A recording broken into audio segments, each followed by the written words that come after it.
Oke, pada kesempatan kali ini kita akan membahas SSD SATA lagi ya, yang mereknya WD, tipenya WD Green, dan kapasitasnya 120 GB ya. Ingat, bukan 128. Kemudian untuk tipenya SATA ya, tipe colokan atau portnya ini kayak gini bentuknya. Jangan sampai salah beli ya teman-teman. Kemudian kita lihat lagi di sini ada tulisan apa. Tidak ada tulisan yang menarik ya di sini. Oke, kita lanjut aja. Sekedar informasi aja, untuk merek WD ini sangat terkenal ya, dari dulu sampai sekarang itu di dunia per hardisan atau per storagean. Jadi WD ini dia bisa dibilang pemain lama ya. Baik, walaupun merek SSD ini atau merek WD ini dia sudah terkenal ya di dunia per hardisan, tapi kita cari dulu ya, apakah emang untuk SSD WD Green ini dia informasinya tersaji dengan baik atau tidak. Jadi kita harus coba cari informasinya dulu ya, apakah secara official atau secara resmi di websitenya ada gitu. Kita coba ya, 120 GB apakah ada informasinya. Oke, apakah ini kita coba ya, Starling Digital, yang lain ada nggak ya? Kebanyakan mah toko online. Oke, ini ada ya, WD Green SATA. Oke, ini ada ya. Kita lihat ke bawah. Oke, di sini ya harusnya ini bisa dibilang cukup profesional ya, cukup profesional. Cuman paling informasi TBW-nya sih di sini dia saya nggak nemu informasi TBW-nya sama controller yang digunakan.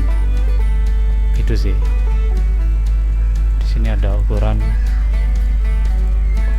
macam-macam ya. Oke. Ya, jika dibandingkan dengan yang lain, WD Green sama-sama memberikan garansi ya selama 3 tahun. PK Data, Pioneer dia sama-sama 3 tahun, cuman mungkin bedanya di pelayanannya ya, atau proses inilah, proses klaim garansinya. Barangkali teman-teman punya pengalaman klaim garansi mengenai WD Green, silahkan boleh tulis di kolom komentar ya, biar teman-teman yang lain juga tahu gitu. Secara TBW WD Green dia lebih sedikit ya memberikan TBW nya, yaitu hanya 40 tera. Jadi bagi teman-teman yang sering melakukan copy data ke SSD, ini perlu dipertimbangkan ya 40 tera, karena dia lebih sedikit dibandingkan dengan yang lain. Misalkan kayak data, dia bisa memberikan sebanyak atau sebesar 70 tera. Oh ya, ada satu hal yang lupa mengenai SSD controller yang digunakan WD Green, yaitu dia menggunakan SanDisk ya. Untuk serinya agak lupa ya. Yang jelas dia SSD controllernya menggunakan SanDisk. Baik, selanjutnya kita melakukan testing menggunakan aplikasi Benchmark HDZone. Untuk WD Green didapat hasil naik turun ya di angka 250 Mbps. Dari awal sampai akhir dia naik turunnya kisaran 100 dan 250 Mbps. Ini saya baru pertama kali lihat ya, naik turunnya beda jauh gitu. Biasanya kan ini kan hampir berapa nih ya, 150 Mbps bedanya ya, dari 100 ke 250. Biasanya dia naik turun yang enggak terlalu jauh gitu, tapi ini dia terlampau jauh banget. Nanti kita coba jabarkan ya. Secara durasi respon, WD Green jika dibandingkan dengan SSD lain, dia berada di paling bawah ya. Dia membutuhkan waktu selama 0,486 milisecond, sedangkan yang lain dia kurang dari itu. Tapi untuk nilai segini ya memang nggak terlalu terlihat ya secara kasat mata kayak gitu ya. Menurut saya ini ya performanya 11-12 sih jika dibandingkan dengan SSD lain. Secara kecepatan baca data atau read speed, WD Green lagi-lagi berada di paling bawah ya di antara SSD yang lain. Dia hanya mendapatkan angka 136 Mbps. Ini jauh di bawah SSD Adata maupun Pioneer. Baik, kita lanjut ke proses write atau kemampuan menulis datanya. Semisal kita melakukan copy data dan sebagainya. Jadi untuk WD Green dia, nah ini secara grafik agak bingung juga nih karena tidak biasa gitu, atau beda dengan SSD yang itu tuh misal kayak Midas Force RX7. Nah jadi biasanya kan kalau Midas Force RX7 kan dia di awal kecepatannya tinggi, tapi kalau sudah beberapa giga terisi dia akan turun drastis. Nah tapi kalau WD Green ini dia kecepatannya naik turun emang dari awal gitu loh. Misalkan di awal ini kelihatan misalkan dia di angka 50 terus turun ke 20 terus naik lagi ke 80, terus saja naik turun dari 80 ke 20 80 kayak gitu dari awal sampai akhir kayak gitu. Nah di sini uniknya WD Green. Secara durasi respon atau rate respon, untuk WD Green dia membutuhkan waktu 0,57 milisecond. Jadi kecepatan untuk menerima perintahnya misalkan kayak kita copy data nih, dia langsung gercep lah lumayan gitu dibandingkan dengan Pioneer, tapi lebih lambat lah ya dibandingkan dengan Adata. Jadi WD Green dia posisinya tengah-tengah. Walaupun respon WD Green ini lumayan cepat atau lumayan tanggap gitu, tapi ketika dia membawa data atau istilahnya apa ya, menulis datanya itu sekali tulis itu dia lebih sedikit dibandingkan dengan yang lain gitu. Dia hanya mampu membawa data per detiknya itu sebesar 33,2 Mbps dibandingkan dengan yang lain itu mencapai di atas 100 Mbps. Nah ini juga jadi catatan bagi teman-teman yang suka atau sering melakukan copy data, mungkin agak lama ya untuk nanti WD Green gitu.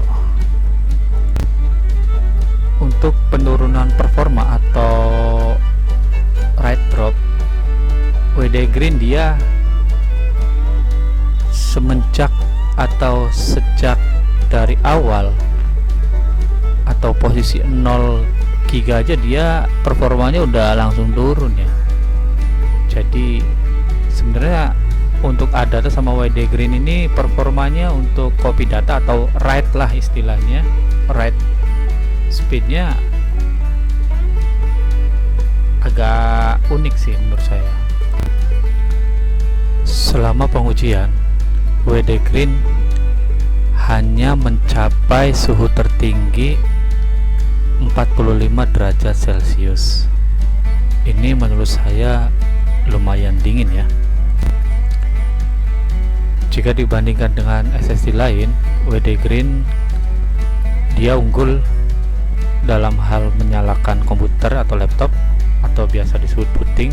Dia hanya membutuhkan waktu 19 detik, beda tipis dengan SSD lain. Untuk Adata ada di 20 detik dan Pioneer di 22 detik ya. Jadi WD Green untuk booting dia unggul. Jika dibandingkan dengan yang lain, WD Green hampir mirip ya dengan Pioneer, membutuhkan waktu selama 5 menit 7 detik, sedikit lebih lama ya dibandingkan dengan Adata. Selisihnya cuma 1 detik aja sih, jadi bisa dianggap ya 11-12 lah secara performa copy data secara ininya ya, eksternal. Jika dibandingkan dengan SSD yang lain, WD Green di sini menempati posisi yang paling bawah ya. Dia membutuhkan waktu selama 2 menit 42 detik. Ini beda jauh dengan Pioneer maupun Adata. Selanjutnya kita tes mematikan laptop atau shutdown. Untuk WD Green dia unggul ya, dia lebih cepat ya.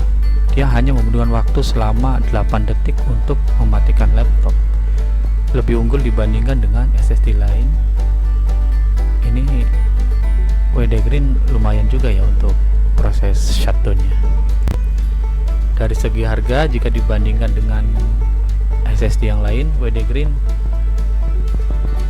terlihat lebih mahal ya.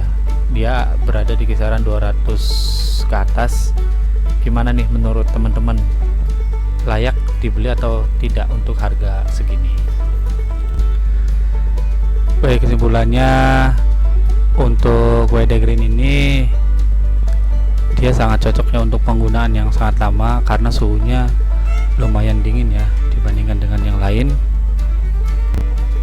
WD Green sangat cocok ya untuk teman-teman yang menggunakan laptop atau komputernya dalam jangka waktu yang sangat lama dan jarang melakukan copy data ya, hanya sebatas membuka program atau aplikasi atau melihat-lihat data. Ini sangat cocok ya.